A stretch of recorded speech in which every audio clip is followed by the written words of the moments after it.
The invitation arrived by FedEx. The heavy, cream-colored envelope embossed with a gold seal. It felt weighty in my hands. As I opened it, I got a paper cut on my finger. Richard Jr., or Leo, as everyone called him, came out of his room with his backpack on. Seeing what I was holding, he paused. "Mom? What's wrong?" I handed him the invitation. He glanced down, his face betraying no emotion. At 16, my son had already learned to hide his feelings deep inside. "Your father is getting married," I said. "He's inviting you." He flipped the invitation over, noted the time and place, and set it back on the table. Oh, just that one word. I wanted to say something, but the words caught in my throat. It had been 7 years. 7 years since the divorce. It was only a matter of time before Richard remarried. I just hadn't expected him to send an invitation. And I certainly hadn't expected him to invite only our son, not me. Of course, I had no desire to go. "Are you going?" I asked. Leo adjusted his backpack, his eyes looking elsewhere. "Yeah, I guess. Okay, I'll drive you." "No need." He was already at the door. "I'll get there myself." The door clicked shut, and the apartment was suddenly silent. I stood in the middle of the living room, staring at that invitation. Its pristine white was glaring. $100,000. For some reason, that number suddenly popped into my head. For 7 years, Richard was supposed to pay $1,000 a month in child support. That's $12,000 a year. Over 7 years. That's $84,000, but he never paid the full amount. The first couple of years, he sent a little here and there. Then he stopped completely. I'd asked him for it. He said he had no money. Business was bad. Life was tough for him, too. I sued him. The court ruled in my favor. He still didn't pay. His response was, "I don't have the money. You can't get blood from a stone." What else could I do? The $100,000 was my own calculation. Adding in interest, the cost of living increases over the years, and all the payments he'd skipped. It wasn't about the money, it was about the resentment. I resented him for cheating on me. I resented him for blaming me for the divorce. I resented him for being an absent father for years, only to remember he had a son now that Leo was grown and sensible. The invitation said in family. His family was his young new bride, the new life he was about to begin. What was Leo? A decoration? Proof? Proof that Richard Williams Sr. still had a son? Proof that he wasn't a completely heartless man? I crumpled the invitation into a ball, then smoothed it out again and put it in a drawer. Let it go. The wedding was on a Saturday. The sky was overcast, threatening rain. I got up early and made breakfast. When Leo came out, I had already poured him a bowl of oatmeal. He sat down to eat, and I sat across from him, watching. He looked like his father. The same eyes, the same nose, but not the same personality. His father was a talker, charming and glib. Leo was quiet, a closed book. At school, his teachers always said he was a good, well-behaved kid. Good grades. Just too quiet. Didn't socialize much. I knew why. A kid without a dad is bound to face some trouble at school. In 3rd grade, he came home with a bruised cheek. I asked him what happened. He said he fell. Later, I found out from the school that a classmate had taunted him for not having a dad. And Leo had punched him. When I got home, I asked him, "Why didn't you tell me?" He'd said, "What's the point? It's not like you can make my dad magically reappear."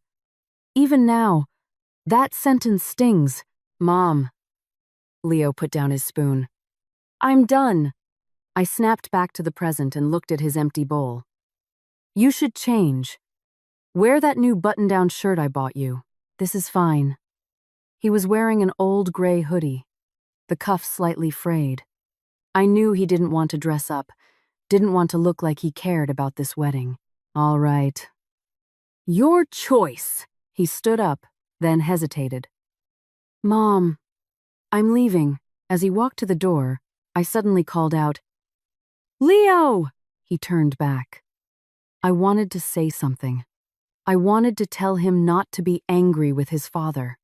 I wanted to tell him that no matter what, it was his dad's wedding, and he should show him some respect.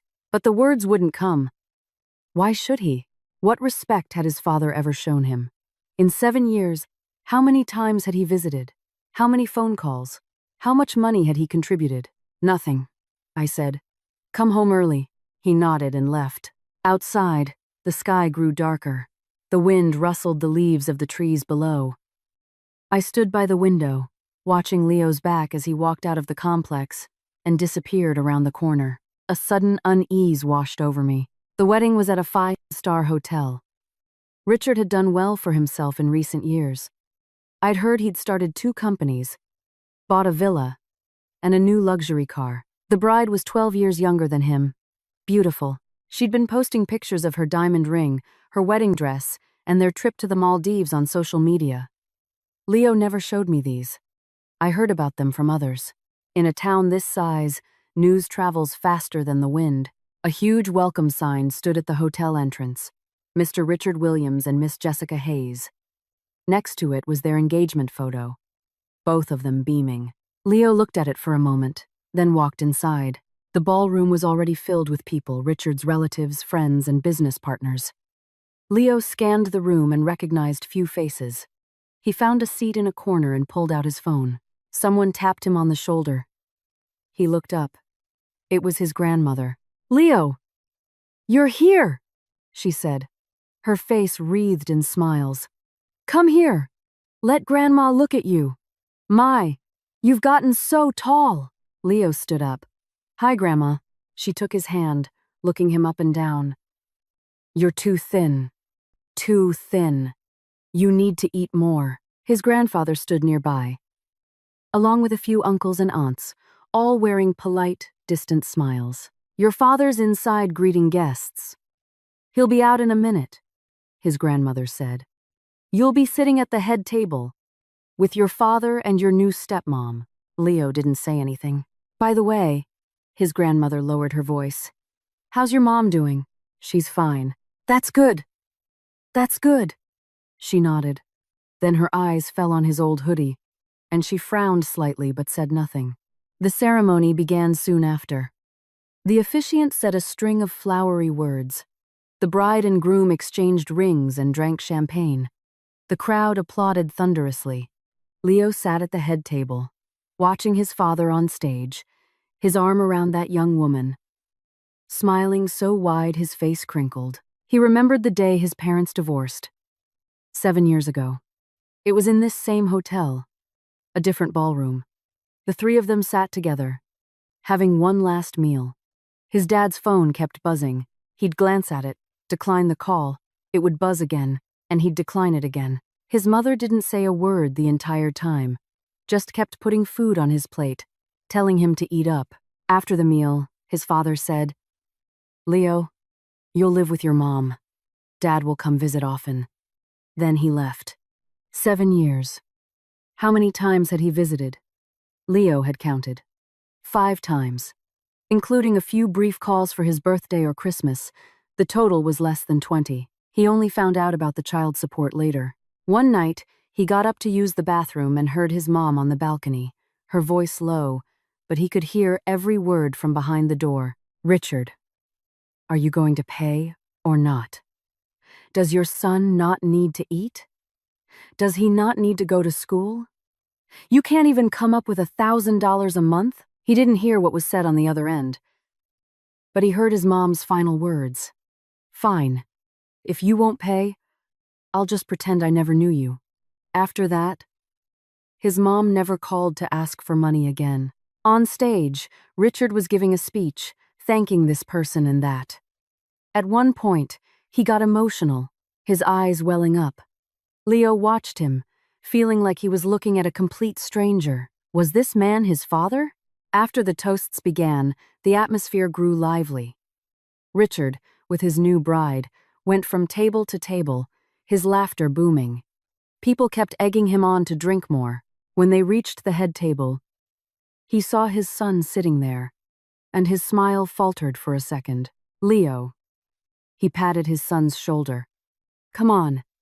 Say hello to your Aunt Jessica. The bride, in a red dress, stood beside him, her smile gentle. She looked at Leo with a mix of curiosity and appraisal. Leo stood up, looked at her, then at his father. Hello. The bride smiled in response and took a card out of her purse. Leo, this is a little something from me. We're a family now. You should come around more often. Leo looked down at the envelope but didn't take it. Richard's smile froze for an instant before he quickly recovered. Take it. It's a gift from your aunt. Leo still didn't move. The relatives at the table began exchanging glances. The atmosphere turned awkward. His grandmother tried to smooth things over. Leo, take it. Say thank you. Leo raised his eyes and looked directly at his father. Dad, Richard was taken aback. Yes? I have something to ask you. The ballroom suddenly fell quiet. People at nearby tables turned to look. The DJ on stage, sensing something was wrong, stood frozen. Richard's smile was strained. What is it? Leo's voice wasn't loud, but it carried through the hall. When are you going to give my mom the $100,000 in child support you owe her? The air seemed to solidify. The bride's smile was plastered on her face. Richard's face flushed crimson, then turned a deathly pale. The relatives looked at each other, speechless. Guests further away craned their necks, whispering to one another. What did you say? Richard's voice was a low growl, thick with anger. I said. Leo enunciated each word. You owe my mom $100,000 in child support. It's been 7 years, and you haven't paid a dime. Today, at your wedding, I'd like to ask when you plan to pay it back. Leo! His grandmother stood up, her face grim. What are you talking about? Today is your father's wedding day. We can talk about this later. When is later? Leo looked at her. Grandma, has Mom ever come to you in 7 years? Have we ever asked you for money? Today is my dad's wedding. He invited me, so I came. But I'm not here to celebrate. I'm here to get the money you owe my mom. Richard's face was completely dark. Did your mother send you here? My mom doesn't know, Leo said. I came on my own, Richard. The bride gently tugged at his sleeve. Don't argue. Everyone is watching. Richard took a deep breath, trying to control his temper. Leo, whatever it is, we can discuss it in private. This isn't the right time or place. Sit down. We'll talk later. Talk about what? Leo stared at him. Talk about how hard life has been for you? How bad your business is? How you don't have any money?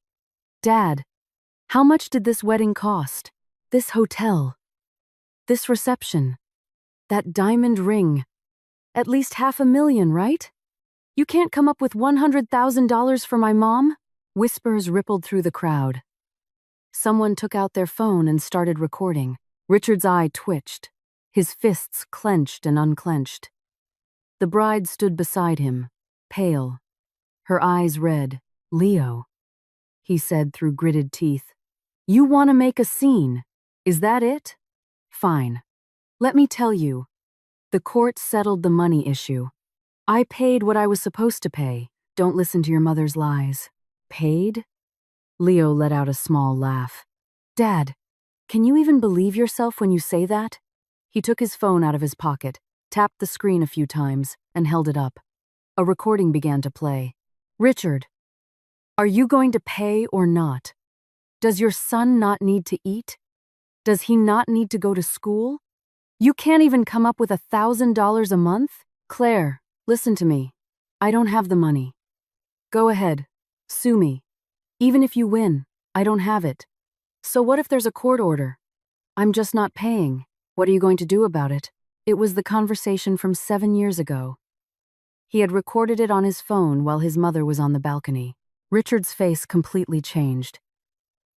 You? Dad. Leo put his phone away. I didn't come here to make a scene. I just want to know. Are you going to pay the money or not? The hall was dead silent. The bride stood beside him, tears streaming down her face. She looked at Richard, then at Leo, her lips trembling. Unable to speak, Richard's face went from white to red and back again. He was speechless. Leo waited for a moment. When no answer came, he put his phone in his pocket and turned to leave. At the door, he paused and looked back. "Dad, congratulations on your wedding." Then he pushed the door open and walked out. I'd been feeling anxious all afternoon.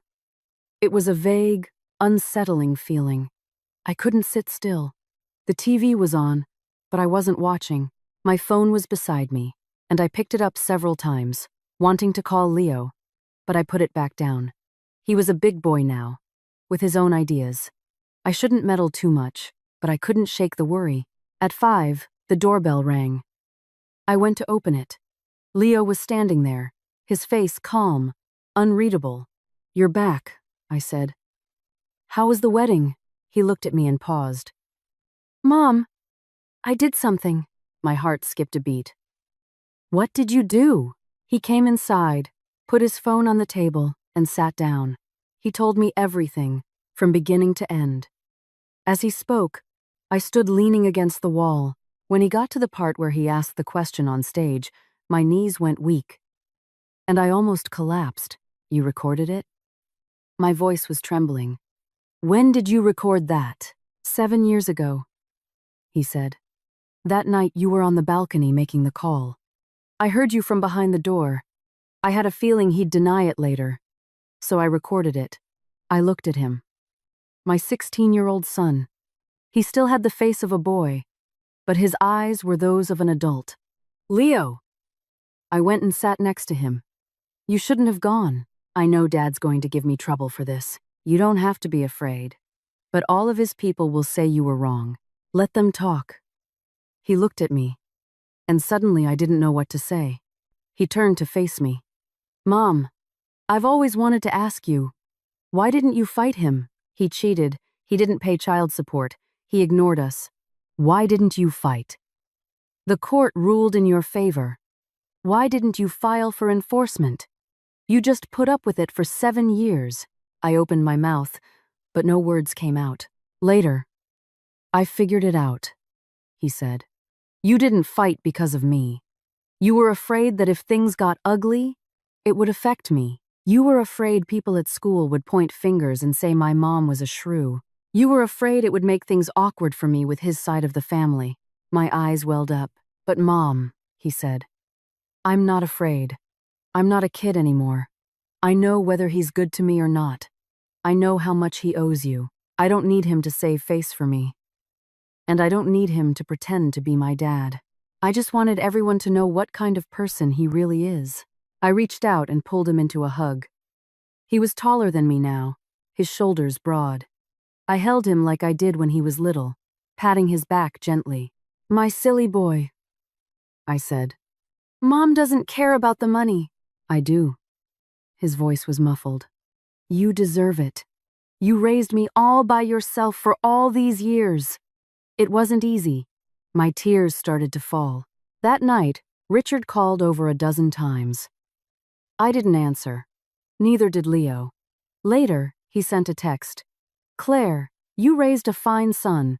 This isn't over." I showed the message to Leo. He glanced at it and handed the phone back.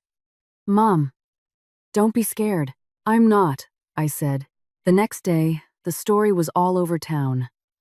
Our town isn't big, and this kind of news spreads like wildfire. When I went to the grocery store, the cashier gave me a look of pity and curiosity. At the supermarket, people whispered as I walked by. On the street, I could feel people pointing at my back. When I got home that evening, Leo had already made dinner. He'd been learning to cook recently. It wasn't great, but it was edible. "Mom, dinner's ready." I sat down. As we were eating, my phone rang. It was an unfamiliar number. I answered it. A woman's voice, slightly familiar. "Is this Claire?" "This is Jessica Hayes." I froze for a second. "Jessica? Richard's new bride." "Hello," I said. There was a pause on the other end. "I'd like to meet with you. Is that possible?" I glanced at Leo. He was eating, but his ears were perked up. "What about, there are some things I'd like to discuss in person." I thought for a moment. Fine. When? Tomorrow morning. The coffee shop outside your complex. Okay. After I hung up, Leo looked up. Who was that? Jessica. His fork stopped midway to his mouth. What does she want? I don't know. Mom, don't go. Why not? She's up to no good. I shook my head. It's just a meeting. It won't hurt to clear some things up. The next morning, I went to the coffee shop. Jessica was already there, sitting by the window. She wasn't wearing makeup and looked a bit haggard. When she saw me, she stood up and managed a weak smile. Claire, please, sit. I sat down and ordered a water. She looked at me, hesitating. I wasn't in a hurry. I waited for her to speak. Claire, she finally said.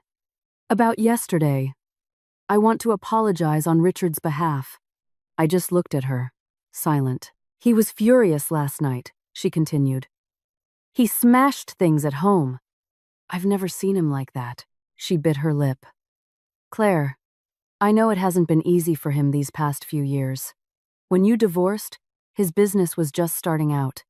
He really didn't have the money. Jessica, I interrupted her. We've been divorced for 7 years. In those 7 years, has he paid a single cent of child support? She didn't answer. The money to buy his villa, his car, your diamond ring? Where did that come from? She remained silent. He told me he had no money. I told him the court had ruled, and he still refused to pay. Do you know what my life has been like? I raised our son alone. I worked during the day, took on extra shifts at night, and cleaned houses on the weekends. Leo's middle school tuition. I saved up for it, penny by penny. When he was sick in the hospital, I was there by myself for 7 days and nights. At parent-teacher conferences, I was always the only one there. When he was bullied, all I could do was hold him and cry.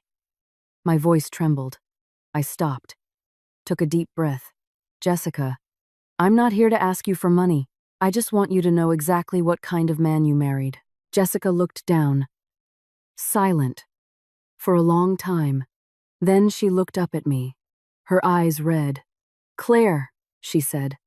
I know. I was taken aback. I know what he's like, she said. But I love him. She lowered her head, tears falling. I know he's selfish. I know he's irresponsible. I know how he treated you. But I thought he would be different with me. He said he loved me. He said he would change. He said he would be good to me for the rest of his life. She wiped her tears with the back of her hand. Yesterday, when Leo asked that question on stage, I looked at him, and suddenly, I didn't know what to think anymore. He told me he had paid the child support. He said you were a greedy woman who demanded too much during the divorce, and that's why he couldn't pay. I believed him. She took a bank card from her purse and placed it on the table.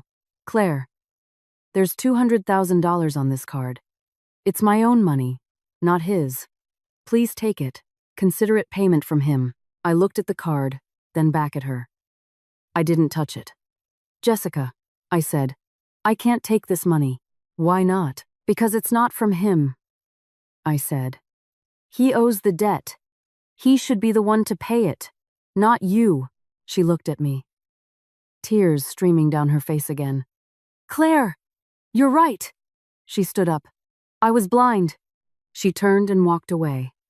At the door, she paused and looked back at me. Claire, you have a wonderful son. Then she pushed the door open and left. After Jessica left, I sat in the coffee shop for a long time. I watched the people passing by on the street. The sun was shining.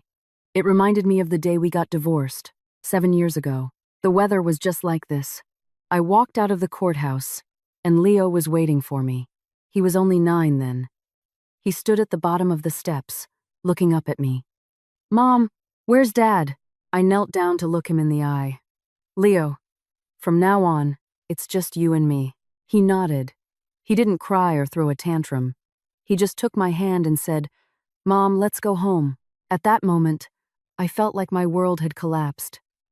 But his small hand in mine was so tight, so warm. 7 years. I took out my phone and sent a text to Leo.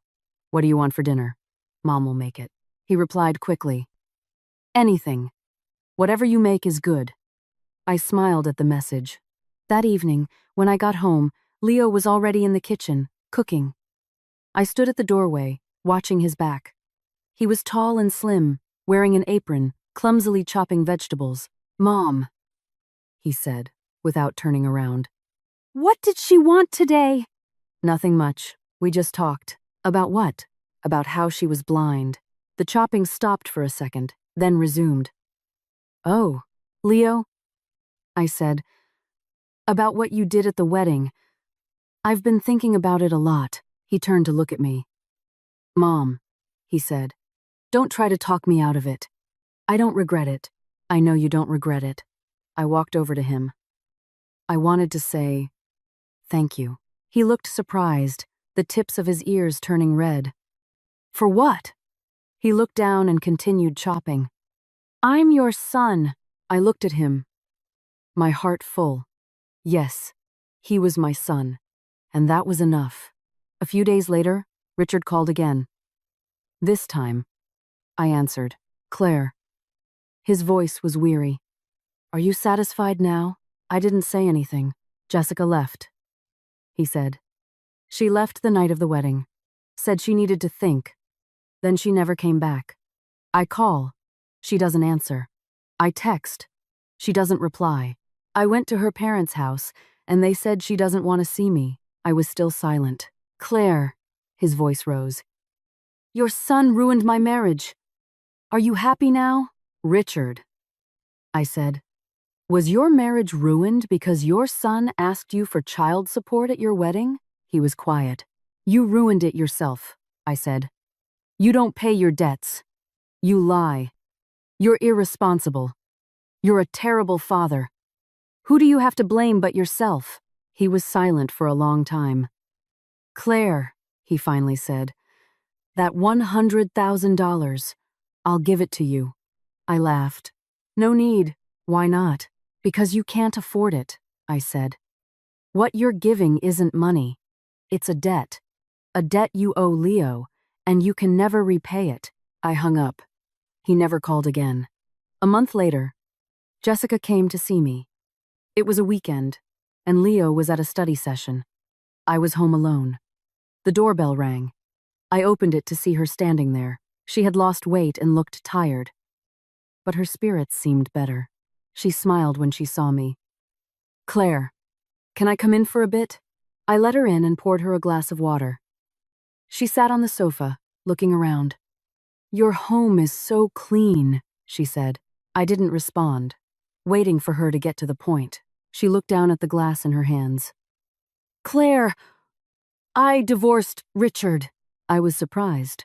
What happened at the wedding was just the final straw, she said. Afterward, I did a lot of thinking. I realized I didn't really know him. Or maybe I didn't want to. I kept thinking he would change. But he won't. He is who he is.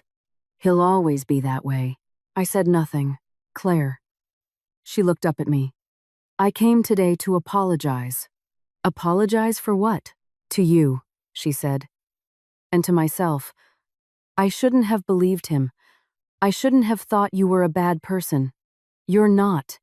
You're a wonderful mother. I looked at her, unsure of what to say. She took an envelope from her purse and placed it on the table. Claire, I still want you to have this money. I glanced at the envelope. I told you, I don't want it. It's not his money, she said. It's mine. In the divorce, I got an apartment. I sold it. This $200,000 is from the sale. I looked at her. Her eyes were clear, without any calculation or reluctance. Jessica, I said, you don't have to do this. I want to, she said. Claire, you don't understand. I've made a lot of mistakes in my life. The biggest was falling in love with him and marrying him, but I don't want to be wrong about this. Think of this money as me paying his debt for him. Once it's paid, I'll be completely free of him. I looked at her and suddenly felt a wave of sympathy. She was a victim, too. Jessica, I said, what are your plans now? She smiled. I haven't decided yet. Maybe travel for a bit. For years, my life has revolved around him. I've never lived for myself. I nodded. That sounds like a good idea. She stood up and walked to the door. She turned back. Claire, your son's name is Leo, right? He's a good kid, she said. He's going to do great things. I smiled. Thank you. She left. I stood by the window, watching her walk out of the complex. The sun was shining, and her shadows stretched, long behind her. When Leo came home that evening, he saw the envelope on the table. Mom, what's this? Money. He was taken aback. He opened it and looked inside. Where did this come from? Jessica brought it. He frowned. Why did she give you money? She said she was paying his debt for him. Leo was silent for a moment, then put the envelope back on the table. Mom, you can't take this. I know. What should we do with it? I thought for a moment. I'll put it in a savings account. If she ever needs it, we can give it back to her. Leo nodded, saying nothing more.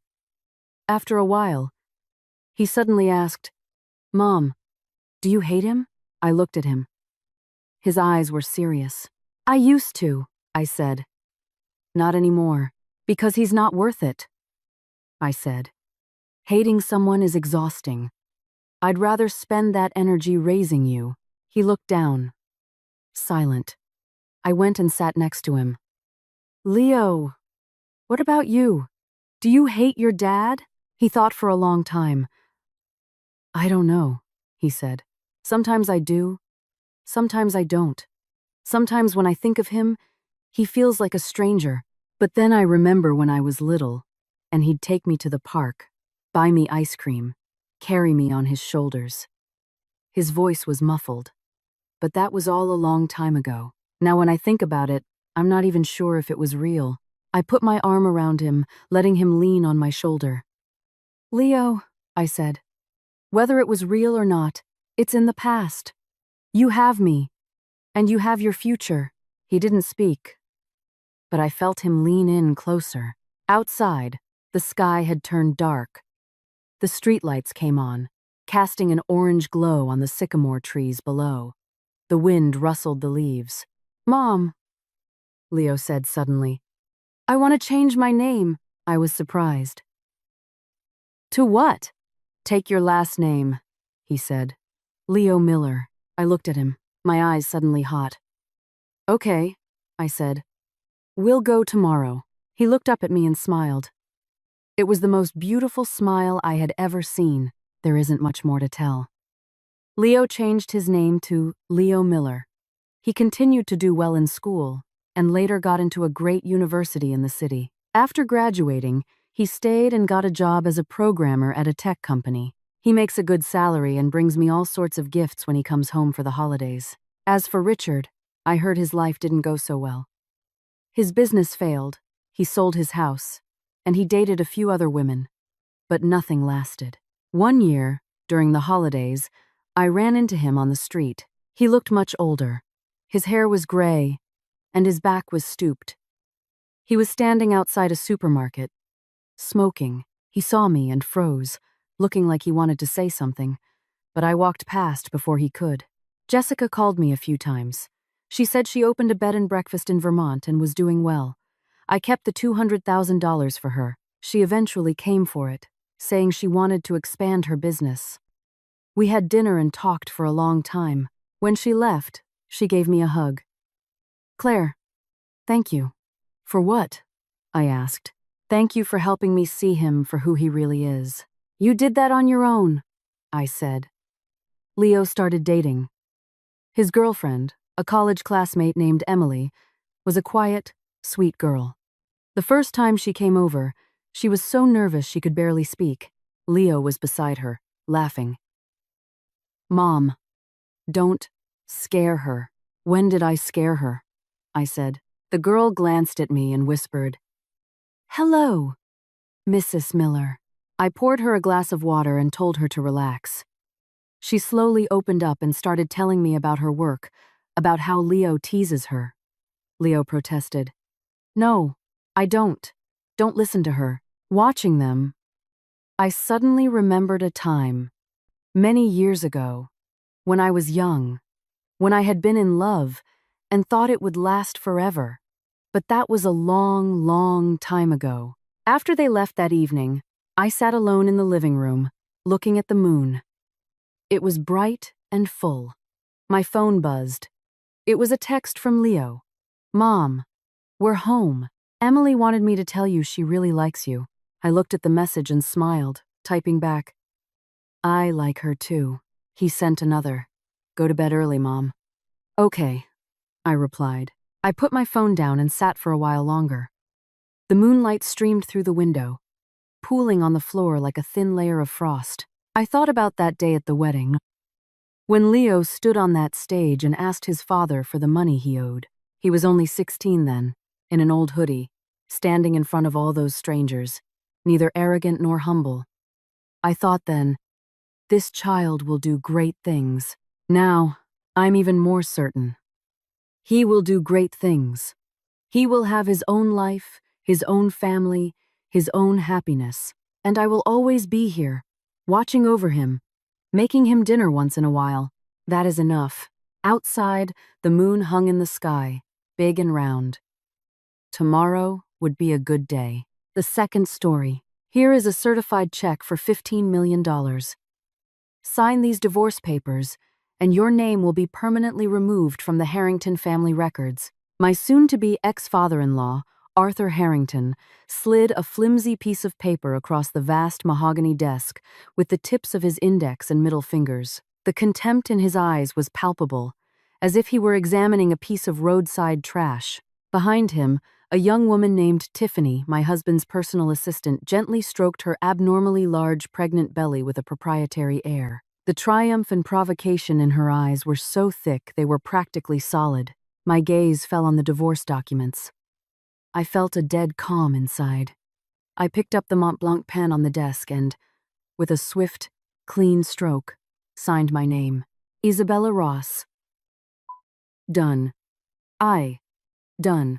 In 5 years of marriage, for the Harrington family, I had given up a promising career at a top Wall Street investment bank to become a homemaker. I spent those years in a futile circuit of New York's top fertility clinics, exhausting all my energy, only to be met with the complete betrayal of my husband, Julian, and this cold, cruel eviction staged by his father and his quadruplet-carrying mistress. I took the check, a sum meant to buy out my 5 years of marriage and youth, and without a moment's hesitation, boarded a flight to London, leaving behind the glamour and pain of New York City for good. However, 3 months later, as Julian and Tiffany held their wedding of the century at the Plaza Hotel, a legal document delivered across the Atlantic would make his face drain of all color in front of New York's high society. It was 3 months ago. An ordinary Wednesday afternoon in New York. The gentle sunlight streamed through the enormous floor-to-ceiling windows of the Park Avenue penthouse, casting patterns of light and shadow on the hardwood floors. I was tidying up Julian's perpetually messy study. He was like a spoiled child, always leaving company documents and personal items scattered about, and I was always the one quietly cleaning up his messes. Just then, my phone buzzed, the urgent vibration shattering the afternoon's quiet. The name Arthur Harrington on the screen felt like 3 red-hot needles stabbing into my eyes. "Isabella, are you home?" As soon as I answered, Arthur's deep, authoritative voice came through, laced with an unmistakable tone of command. "I have something extremely important to discuss with you in person. I'll be there in 20 minutes. "Okay, Dad," I replied, my voice remarkably steady, but my heart felt like it was being squeezed by an invisible hand, plummeting into a cold abyss. A sense of foreboding washed over me like an icy tide. As the chairman of the Harrington Group, Arthur was always busy and rarely visited, and never with such an ominous tone. 20 minutes later, the doorbell rang insistently. I took a deep breath, forced myself to remain calm, and pulled open the heavy walnut door. Outside stood Arthur, his well-maintained face etched with calculation and indifference, and behind him, a young woman. She looked to be in her early 20s, with a sweet, perfectly made-up face. She wore a loose-fitting Chanel dress, But even that couldn't conceal her exaggeratedly swollen belly. I stepped aside to let them in, my expression as placid and respectful as ever. "This is Tiffany." Arthur's introduction was brief, his eyes sharp as a scalpel, dissecting my every reaction. "Julian's executive director at the company. She's extremely capable." Tiffany gave me a sugary smile, but the curve of her lips was filled with the superiority of a victor and undisguised hostility. "It's so nice to meet you, Isabella. Julian talks about you all the time, always praising how well you manage the house." My internal alarms were blaring. I had already guessed where this absurd drama was headed, but my face remained a mask of calm. "Please, come in and have a seat."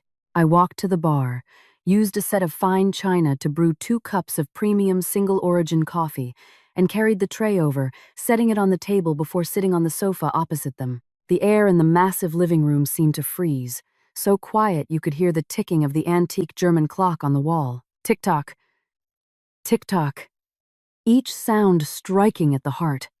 The silence suffocating. "Isabella, I'm here today to inform you of something." Arthur finally broke the silence, his voice cold and devoid of any emotion. "A matter of utmost importance concerning the Harrington family legacy." He paused. "Tiffany is pregnant." The hand holding my coffee cup trembled almost imperceptibly. A few drops of hot coffee splashed onto my skin, the stinging pain instantly clearing my chaotic thoughts. "Is that so?" "Congratulations," I said, lifting my eyes to meet Tiffany's victorious gaze, my voice steady. "Who is the lucky father?" "It's Julian's, of course," Tiffany chirped, one hand resting protectively on her belly, the challenge and pride in her eyes overflowing. "I'm already over 5 months along. The doctor did a thorough check. It's quadruplets.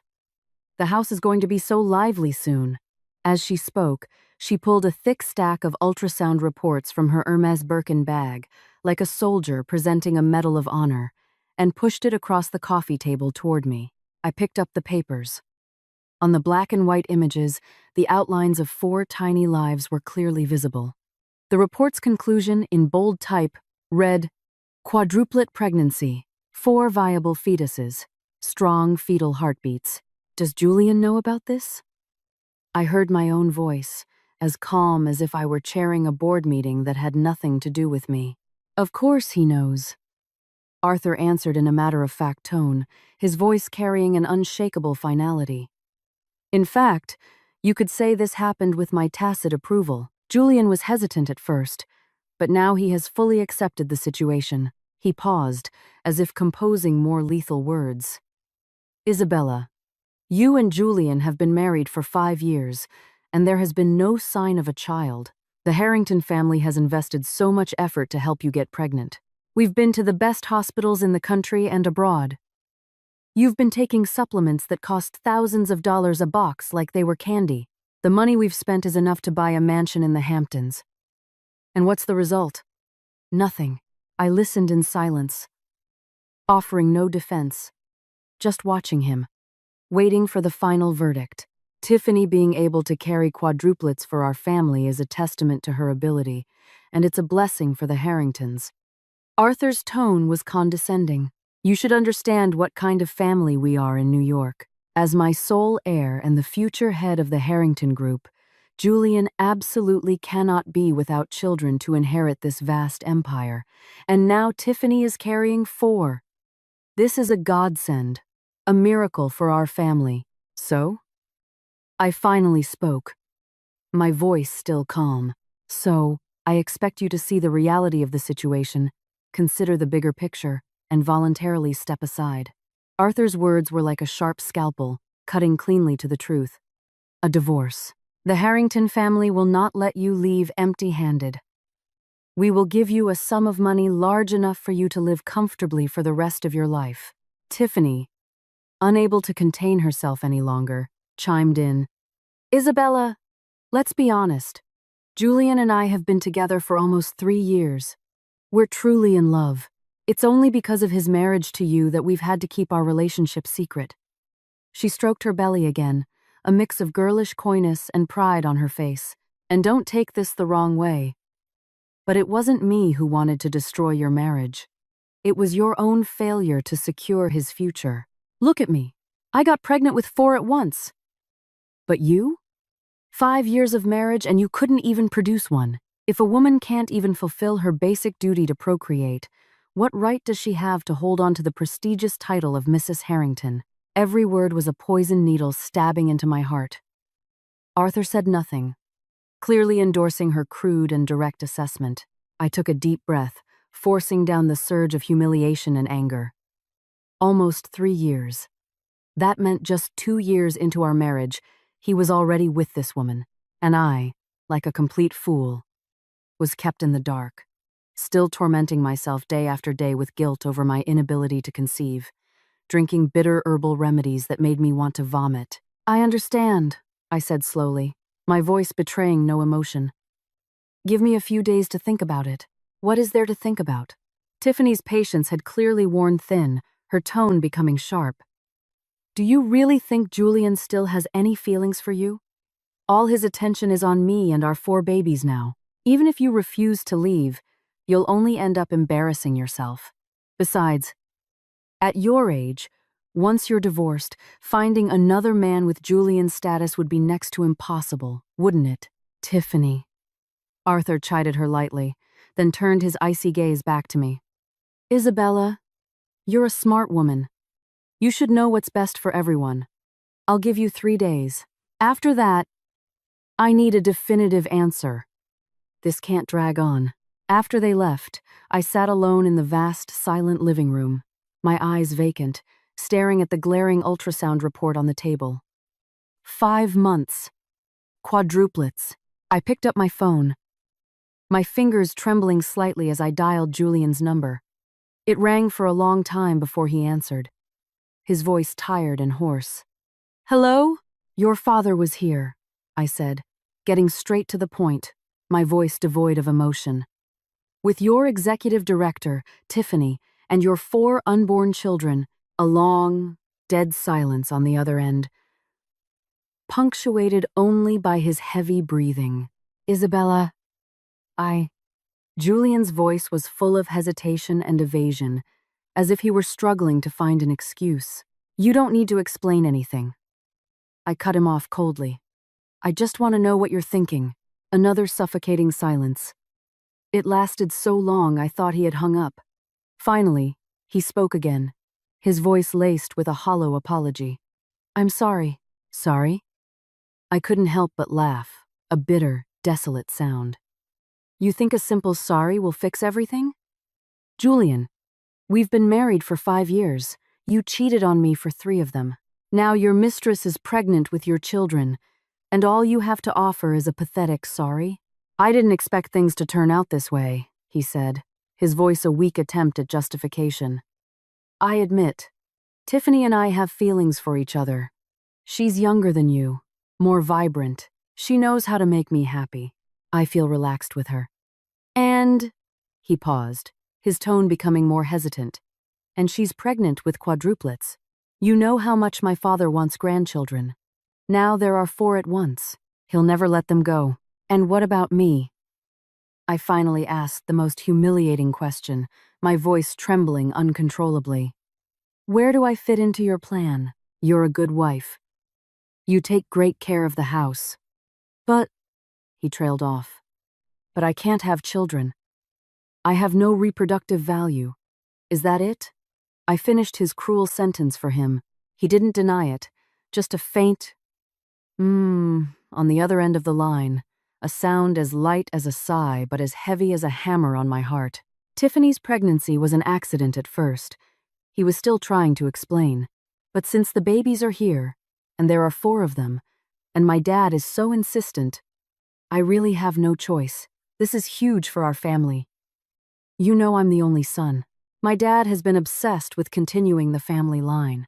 So you've all already discussed it, I stated calmly. My heart frozen solid. Kick me out and let Tiffany take my place. Right?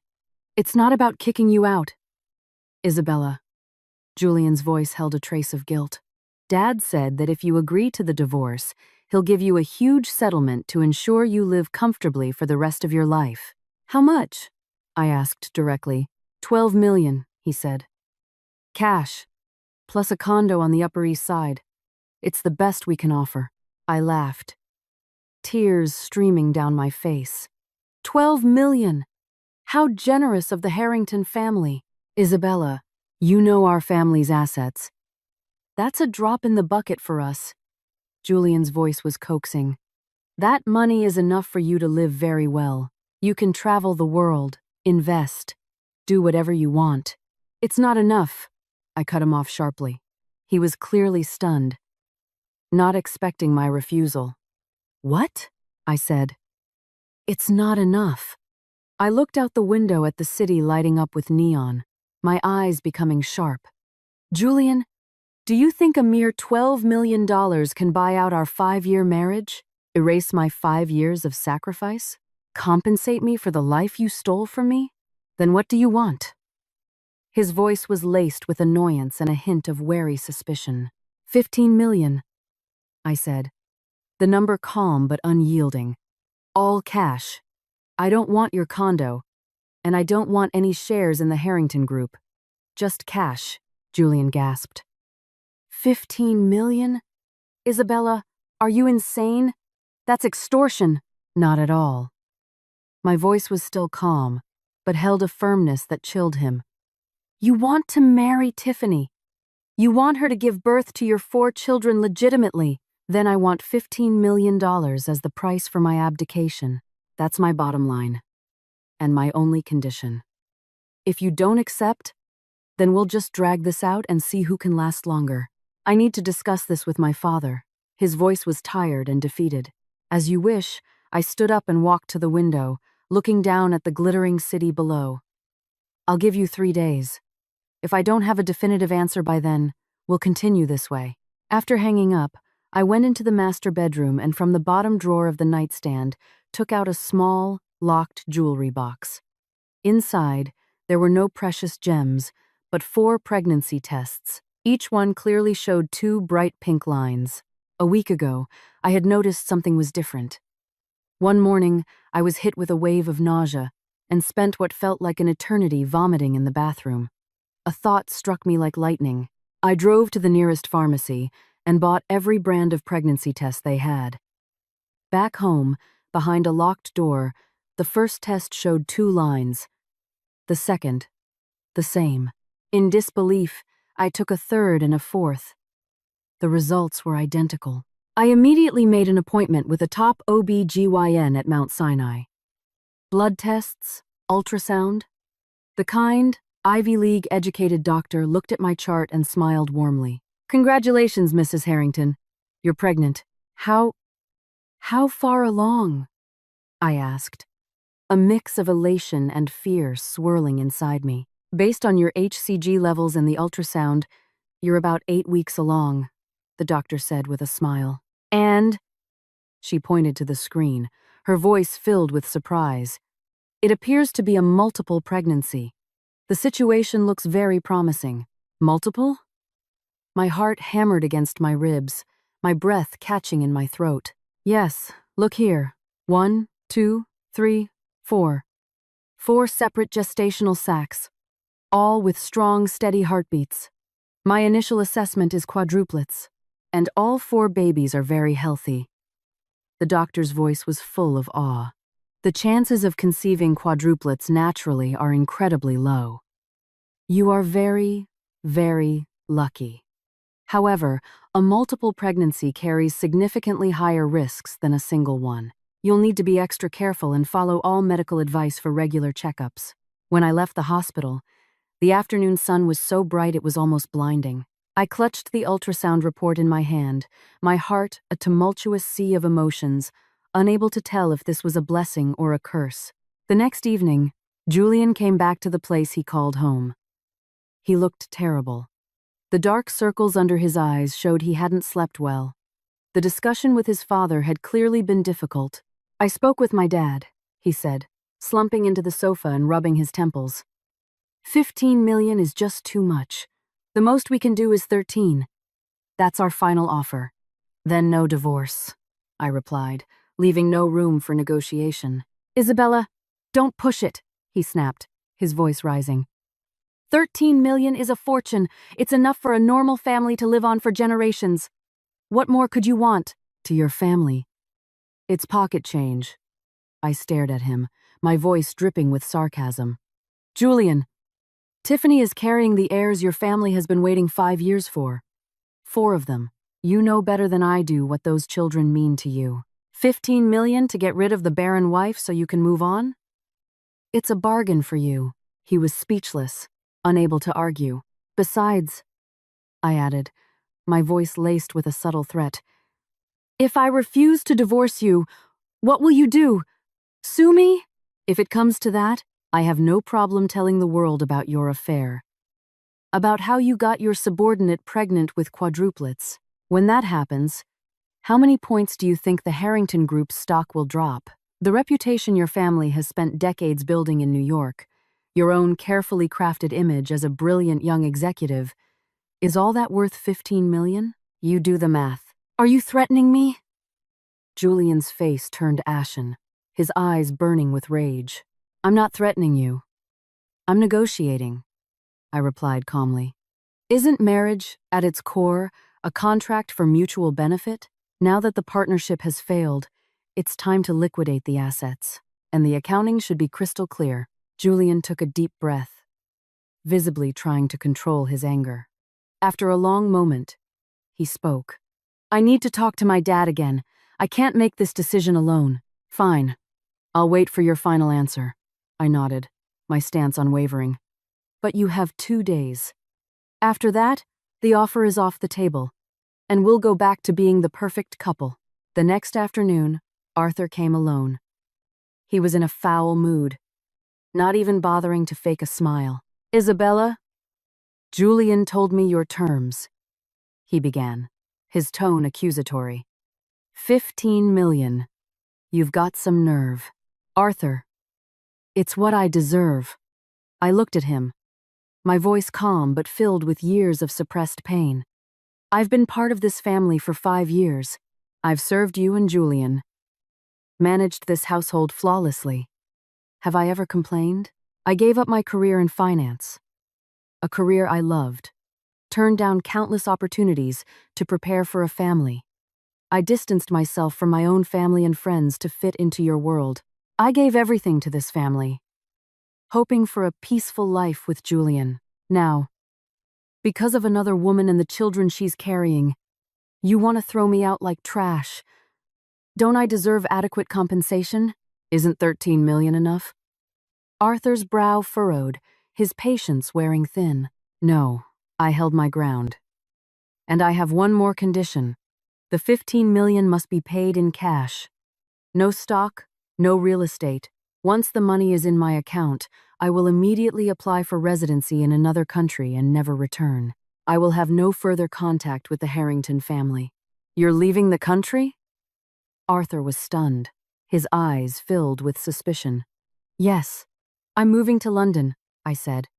I will have my name legally changed and completely disappear from Julian's life. I will never be seen or heard from again. Isn't that better for everyone? You won't have to worry about me coming back to cause trouble, and I won't disrupt Julian and Tiffany's happy life.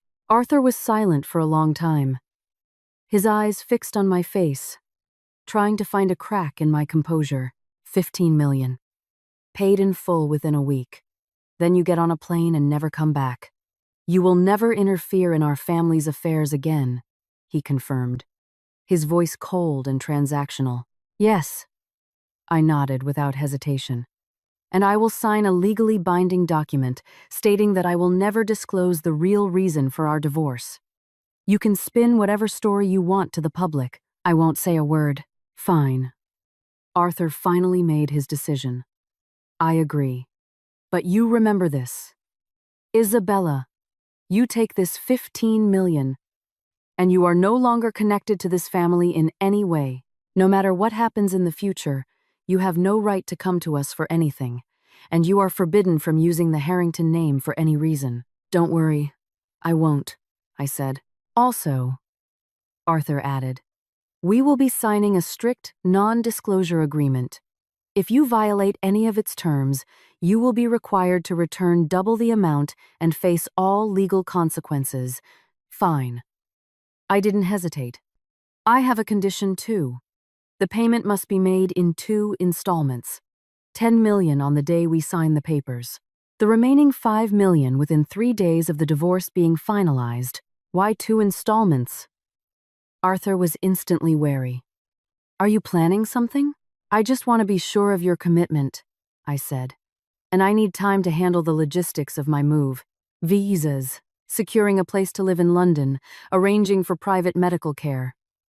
These things require upfront capital. Arthur considered it for a moment and finally agreed. Fine. We'll do it your way. 3 days later, the Harrington family lawyer arrived with a thick stack of documents. The divorce agreement, the asset division agreement, and the draconian NDA. I read every word of every document carefully, ensuring all the terms were as we had discussed, with no legal loopholes or tricks. Then, with the lawyer as a witness, I signed my name. Julian signed as well. His expression a mixture of guilt, resignation, and, above all, relief. The first 10 million will be in your account by the end of the day, Arthur said, his tone hurried. We'll go to the courthouse in 7 days to finalize everything. The remaining 5 million will be transferred the day you get the divorce decree. Okay? I nodded, saying nothing more. For the next week, I worked tirelessly, secretly arranging my departure. Through my old contacts in the finance world, I hired top lawyers and private doctors in London, and scheduled appointments at the best maternity hospital to ensure a smooth path for my pregnancy and delivery. I consulted with immigration experts and started the process for an investor visa to ensure I could settle in the UK as quickly as possible. I quietly liquidated all my personal assets in the US, including a small apartment I owned before the marriage and various investments, transferring all the funds to a new offshore bank account. I also prepared a crucial document, sealed it in a waterproof envelope, and gave it to my most trusted lawyer and friend. In 3 months, on this exact date, I need you to send this document via the most secure international courier to this address, I instructed him. It is absolutely critical that it arrives on that specific day. The lawyer glanced at the address on the envelope and nodded gravely. Don't worry. I'll make sure it's done exactly as you've requested. During that week, Tiffany visited once. She wore a light pink maternity dress, her belly prominent, radiating a triumphant glow. Isabella, I heard you agreed to the divorce, she said, her smile wide and unrestrained. That's wonderful. I was so worried you would make a scene and refuse to let go. I'm not the type to drag things out, I said calmly, feeling nothing. Of course not. A smart woman like you knows what's best for her. Tiffany sat on the sofa as if she already owned the place, her eyes greedily taking in the decor. So, when are you planning to move out? I'd like to move in soon and decorate the nursery myself. I want to create the most wonderful environment for my babies. Soon, I said. As soon as the divorce is final, I'll be gone. Where are you going? Are you planning to come back to New York? She asked, feigning nonchalance. I'm moving to London to start a new life, I said. Wow, London. I hear it's beautiful. Tiffany's face lit up with envy. After the babies are born, I'll have to get Julian to take me there for a vacation. I'm sure you will, I replied, the irony thick in my mind. She looked me over, then asked hesitantly, Isabella, you don't hate me, do you? I mean, I did. Steal my husband and destroy my family? I finished her sentence, my voice as calm as if I were telling someone else's story. What's the point of hating? I looked at her, a faint, unreadable smile on my lips. Since Julian chose you, it means he was already done with me. Instead of making a messy scene for everyone, it's better to take the money, make a graceful exit, and start over. Isabella, you're so mature about this. You have such a great attitude, Tiffany said, visibly relieved, her smile growing even brighter. But honestly, You really weren't the right fit for Julian. She stroked her belly again, her smile filled with arrogance. He needs a woman who can give him heirs, who can continue his family's legacy. And you, I looked at her smug face, and what I felt wasn't anger, but a cold pity. She thought she had won. She thought that by carrying 4 of the Harrington heirs, her position was secure. She had no idea that the real drama was just beginning. Everything she had now would soon turn to dust. 7 days later, on a gloomy afternoon, Julian and I went to the courthouse in downtown Manhattan. We sat on a bench in the waiting area, a few feet apart, each staring at our phones in silence. The distance between us felt like an unbridgeable chasm, making us more like strangers than 2 people who had shared a life for 5 years. "Harrington?" a clerk called out. "Courtroom 3. We stood up and walked into the sterile room, handing over our documents. The judge glanced at them, then at us. "Are you both certain you wish to proceed with this divorce?" she asked, her voice monotone. "Yes," we both said in unison, without a hint of hesitation. "Very well. Sign here." She pushed the decree towards us. I took the pen and wrote Isabella Ross, my hand steady. Julian quickly signed his name, a sense of urgency in his movements. Less than 10 minutes later, we walked out of the courthouse, each holding a certified copy of the divorce decree. The document that had once symbolized all my hopes and dreams was now the final word on a 5-year marriage. The irony was bitter. "Isabella," Julian suddenly said from behind me, his voice a complex mix of emotions. "Are you really moving to London for good?" I nodded, my voice calm. "My flight is tonight." "Well, take care of yourself," he said, his voice laced with false guilt and regret. "You too," I said, turning to hail a cab. "Wait," he called out again, his eyes filled with confusion. "Isabella, are you really not sad at all? We were married for 5 years. Even if the love is gone, there should be some feeling left." I stopped and turned to face him, my expression blank. What would being sad change? Would it make you come back? I paused. "Julian, from this day forward, we go our separate ways. Live your life, be good to Tiffany and your children, and I will go live mine. There is nothing left between us." He started to say something, but fell silent. "Don't say any more," I cut him off. "Everything that needed to be said has been said. Goodbye." "I'm sorry." His voice was thick with apology. "Don't be." I suddenly smiled, a smile of complete and utter release. This was just a transaction. You got the heirs you so desperately wanted, and I got the compensation I deserved. We both got what we wanted. It's fair. With that, I got into the waiting cab and didn't look back. Back at the Park Avenue penthouse, my suitcase was already packed by the door. I was only taking a few essential items. Everything else, the expensive jewelry, the designer bags, the haute couture clothes, they were all part of the Mrs. Harrington identity. Now that the identity was gone, they meant nothing to me. The only thing of value I took was a black, crush-proof briefcase. Inside was my passport, my bank cards, all my medical records, and the ultrasound report confirming my own quadruplet pregnancy. This was my future. This was my revenge. At exactly 5 p.m., I received a notification from my bank. The final $5 million had been transferred. The full $15 million, down to the last cent. I looked at the long string of numbers on my phone screen without a flicker of emotion and immediately wired the entire amount to my offshore account, leaving no trace of it in the United States. At 7 p.m., I took one last look around the gilded cage I had lived in for 5 years, feeling not a shred of attachment. I turned, closed the door, and walked away.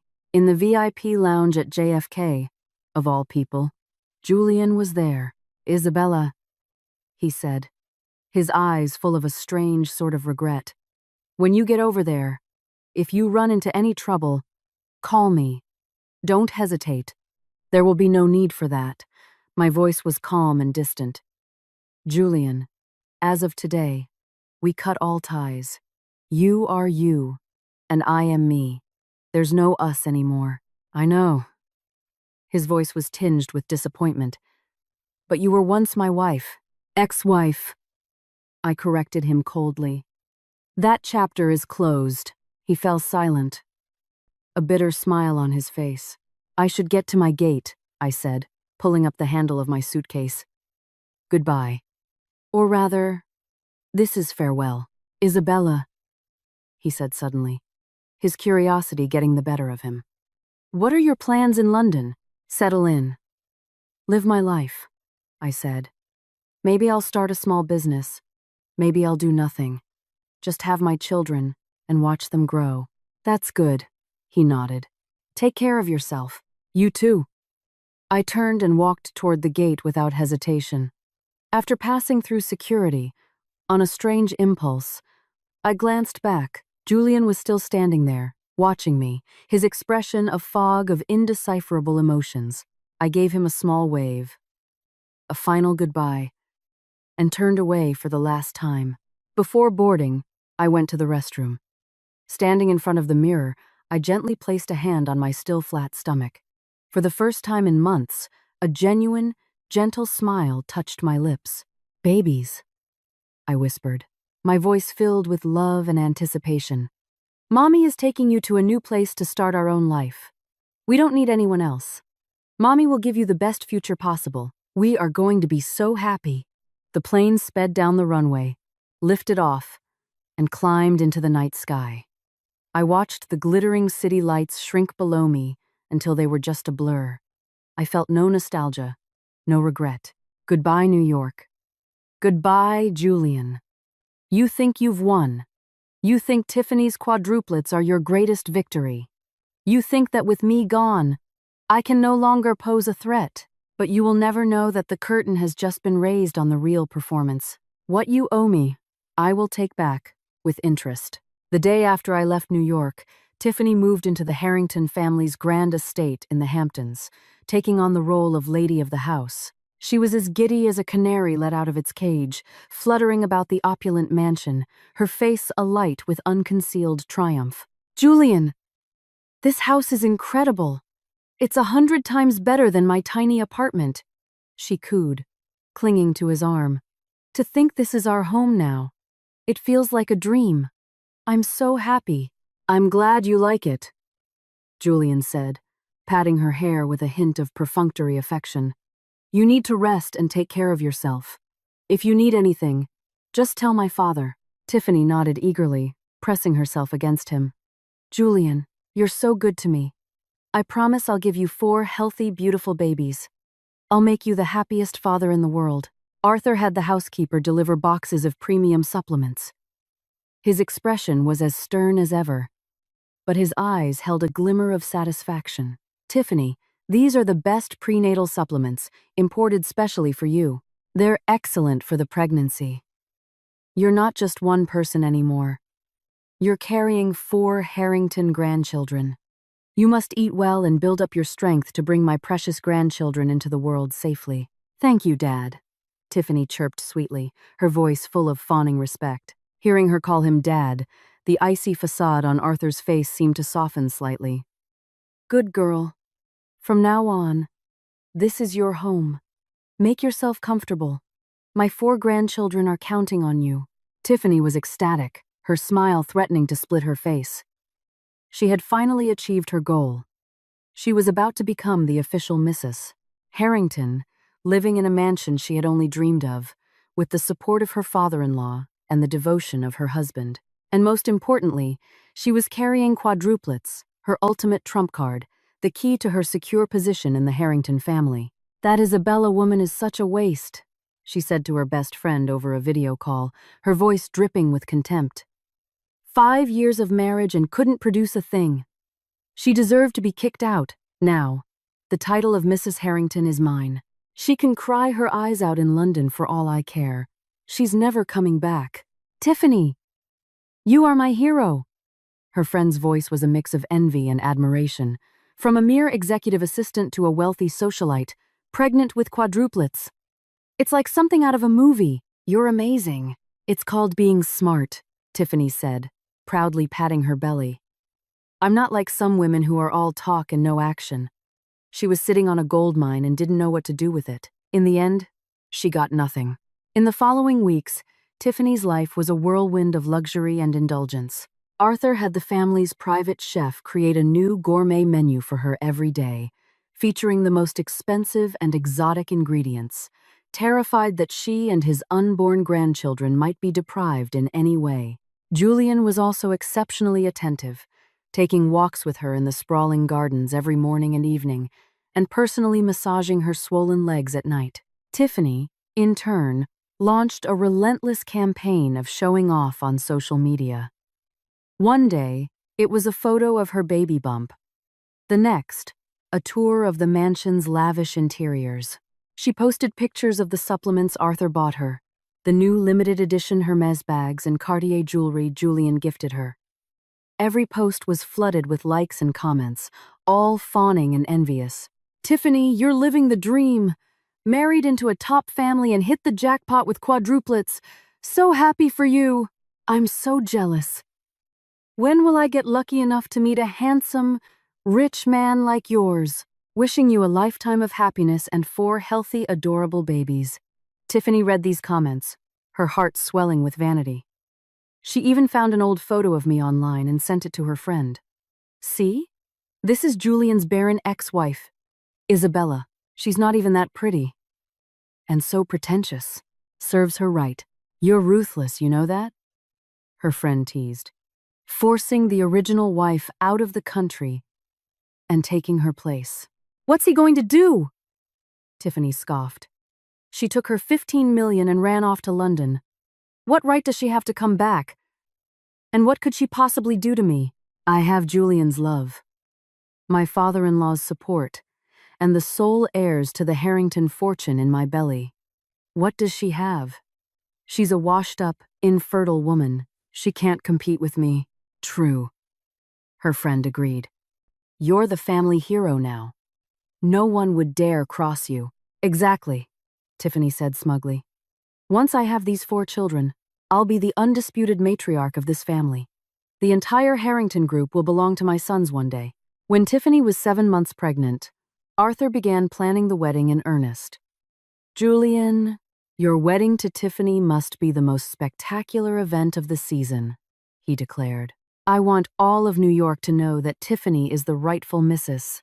Harrington, and the children she carries are the legitimate heirs to our family." "Whatever you say, Dad," Julian agreed, a strange feeling churning in his gut. Arthur booked the entire grand ballroom at the Plaza Hotel, a space that could accommodate 1,000 guests, decorated in the most opulent style. The rental fee alone was astronomical. "This is the only venue befitting the Harrington name," Arthur said with satisfaction. "Send out the invitations immediately. All our business partners, political connections, and every last relative. This wedding will be the talk of the town. I want everyone to know of our family's double blessing. I want them all to envy us." Tiffany was so excited she couldn't sleep for nights. She went to Vera Wang for a custom-made gown, choosing a design that accentuated her pregnant belly. The ivory silk was covered in thousands of tiny, hand-sewn crystals that glittered under the light. It was designed to showcase her status as an expectant mother without looking frumpy, giving her an air of regal fertility. She also insisted on a lavish maternity photo shoot with Julian. In the photos, she wore the magnificent gown, cradling her belly with a blissful smile. Julian stood beside her, smiling for the camera, but his smile was stiff, his eyes lacking any genuine joy. Tiffany immediately posted the best photos on her Instagram with the caption, "The greatest happiness is marrying you and carrying our children. For the rest of my life, you are my everything." The comments section exploded. The wedding was set for a month later, when Tiffany would be over 8 months pregnant. The invitations were sent out to over 800 of New York's elite. The embossed card read, "Julian Harrington and Tiffany Miller request the honor of your presence at the celebration of their marriage." Below, in a smaller script, Tiffany had insisted on adding, "and to celebrate the 4 new lives soon to join them." Arthur was very pleased. "Yes, this is how it should be written. Let everyone know the great service you've done for this family. Let them all admire you. Julian looked at the invitation, his heart heavy. 5 years ago, his wedding to Isabella had been in this very hotel. He remembered her in a simple, elegant white dress, her smile pure and shy, her eyes full of hope for their future. He remembered her words. Julian, my greatest wish is to grow old with you and have a big, happy family. He had held her tight and promised, we will, Isabella. We'll have lots of beautiful children, and we'll be happy forever. But 5 years had passed, and they had no children. Their marriage had ended in the ugliest way possible, and now he was about to marry another woman, a woman who was carrying his children. He should have been happy. His father's dream of grandchildren was finally coming true. He was finally going to be a father. But why did he feel nothing but an empty, aching guilt? The day before the wedding, the Harrington estate was a hive of activity. Arthur went to the plaza himself to oversee the final preparations for the ballroom, leaving no detail to chance. The massive space was a vision of gold and crystal, filled with thousands of champagne-colored roses and white orchids flown in from the Netherlands. A 9-tier champagne tower stood on the stage, next to a 10-foot-tall portrait of Julian and Tiffany. Perfect. Arthur nodded, a rare smile on his face. This is a wedding worthy of a Harrington. Back at the mansion, Tiffany was trying on her wedding gown, her face alight with excitement. At night, Julian came home late from the office. He had been clearing his desk, planning to take a long vacation after the wedding to be with Tiffany until the babies were born. Mr. Harrington, here is the final schedule for tomorrow. His assistant, Michael, handed him a folder. Julian glanced at it. The day was planned down to the minute. Looks fine, he said. Are all the important guests confirmed? Yes, sir. 860 guests confirmed, Michael replied, including several major figures from the business world and reporters from a few key financial news outlets. Reporters? Julian frowned. I didn't approve any media. It was Miss Miller's request, sir, Michael said carefully. She said this is a joyous occasion for the family and should be shared widely. She wants it to be the event of the year. Julian sighed. Tiffany loved the spotlight, the superficial glamour. She was the polar opposite of Isabella, who had insisted on a small, intimate ceremony with only close family and friends. The thought of Isabella brought back the familiar pang of loss and guilt. Sir? Are you all right? Michael asked, noticing his expression. I'm fine. You can go home, Michael. It's going to be a long day tomorrow.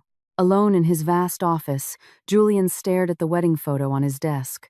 He and Tiffany looked happy, but he knew his smile was a lie. He felt a profound emptiness, as if he had personally discarded something precious.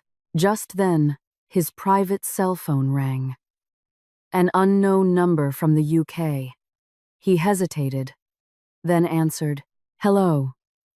May I speak to Mr. Julian Harrington? A polite voice with a British accent asked.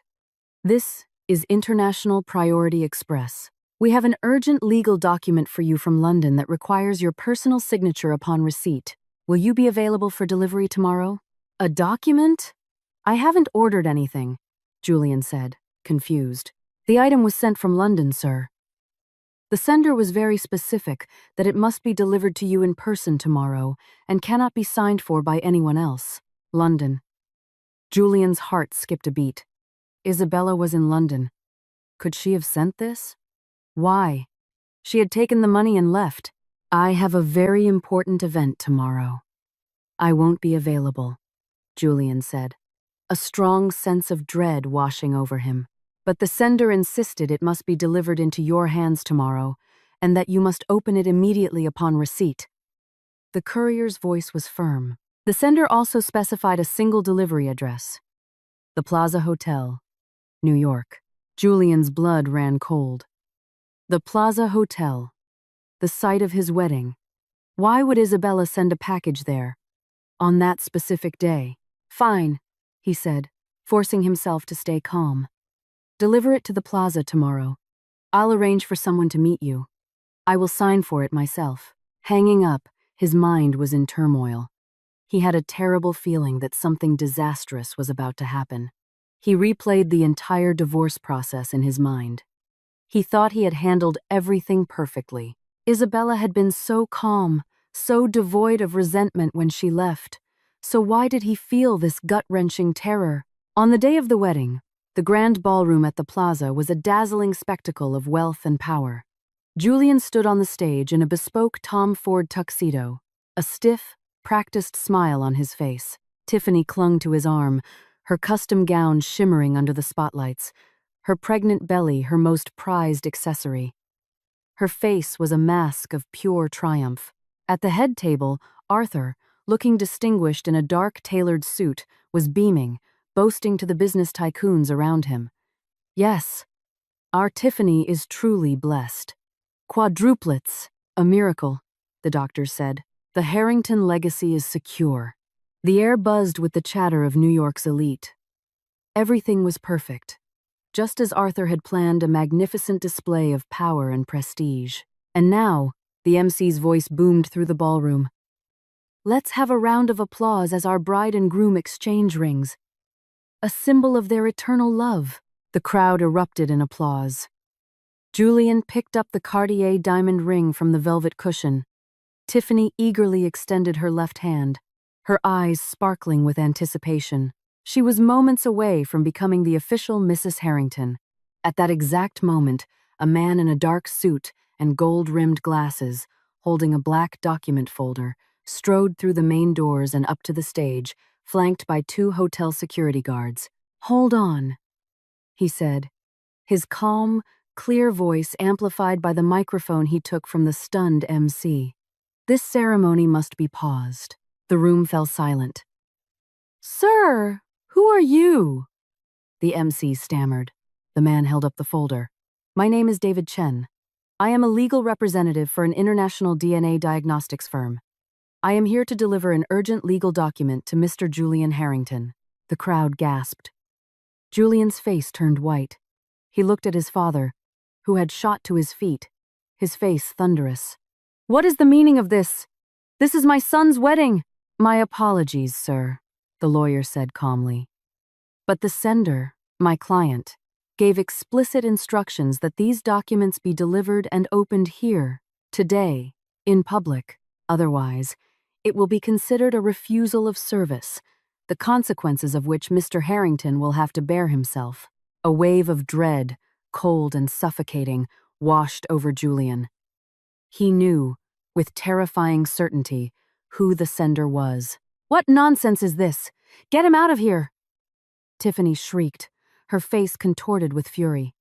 "Continue the ceremony!" But the lawyer had already opened the folder and projected its contents onto the massive screen behind the stage. These are the results of 4 separate prenatal DNA paternity tests. The ballroom exploded.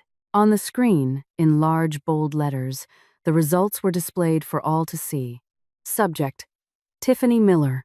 Alleged father: Julian Harrington. Result: 1 fetus A. The alleged father, Julian Harrington, is excluded as the biological father. Result: 2 fetus B. The alleged father, Julian Harrington, is excluded as the biological father. Result: 3 fetus C. The alleged father, Julian Harrington, is excluded as the biological father. Result: 4 fetus D. The alleged father, Julian Harrington, is excluded as the biological father. 4 lines of black text, like 4 bolts of lightning, struck the stage. The room was plunged into a stunned, dead silence. Tiffany stumbled backward, her face a mask of horror. "No, no, that's impossible. You're lying.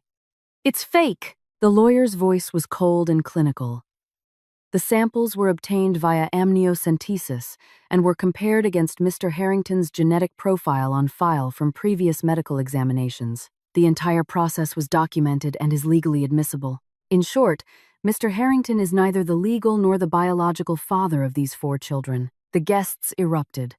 The media in the back went into a frenzy, flashes popping like a thunderstorm. Tiffany collapsed onto the floor, her wedding dress pooling around her like a shroud. I don't know. I don't know, she sobbed hysterically. I was with someone else around that time, but I was sure they were Julian's. I was sure. The admission hung in the air, a confession of infidelity and deceit. Julian stared at the screen, his face shifting from white to a sickly green. Arthur swayed, clutching the table for support, his voice trembling.